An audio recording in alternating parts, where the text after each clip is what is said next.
రాధేశ్యామ్ అందరికి ఈరోజు ముచ్చట ఏంటంటే యాదాద్రిలో చాలా దారుణం అయితే జరిగింది. ఏంటా అనుకుంటున్నారా? సో ఈ అమ్మాయి అయితే ఇద్దరు పిల్లల్ని చంపి మరీ తను కూడా చచ్చిపోయిందంట. ఎందుకంటే అత్తారింట్లో అందరూ టార్చర్ పెట్టేసరికి, అత్త మామ మొగుడు ఆడపడుచు వీళ్ళంతా టార్చర్ పెట్టేసరికి ఇద్దరు పిల్లల్ని చంపి తను కూడా చనిపోయిందంట. ఎంత ఘోరం చెప్పండి. వాళ్లకు ఆడపిల్ల ఒక ఇంటికి వెళ్ళిన ఆమె మళ్ళీ ఇక్కడ వచ్చి ఈ అమ్మాయికి టార్చర్ పెట్టడం ఏంటి?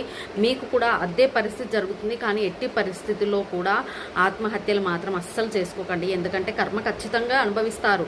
వాళ్ళు అంతా నిన్ను టార్చర్ పెడుతున్నారు కదా, సో వాళ్ళు కూడా అనుభవిస్తారు. అంతేగాని మనం ప్రాణాలు మనం తీసుకోకూడదు. ఎందుకంటే జీవితం అనేది ఒకేసారి ఉంటుంది కాబట్టి ఆ జీవితాన్ని మనం పూర్తిగా అనుభవించి చచ్చిపోవాలి. అంతేకాని ఇలా సగం మధ్యలో పిల్లల్ని చంపి నువ్వు చనిపోవడం చాలా చాలా దారుణం. అసలు టార్చర్ పెట్టేది ఉంటే నువ్వు పోలీస్ కంప్లైంట్ అయినా ఇవ్వనుంటివి, లేకపోతే పిల్లల్ని తీసుకొని మీ అమ్మ వాళ్ళ ఇంటికైనా రావాల్సిందే. అంతేకాని ఇలా ప్రాణాలు తీసుకోకపోవడం వలన పిల్లలకు ఒట్టిగా పిల్లలు అన్యాయం అంటే పిల్లలు కూడా ప్రాణాలు తీసుకోవాల్సి వచ్చింది కదా.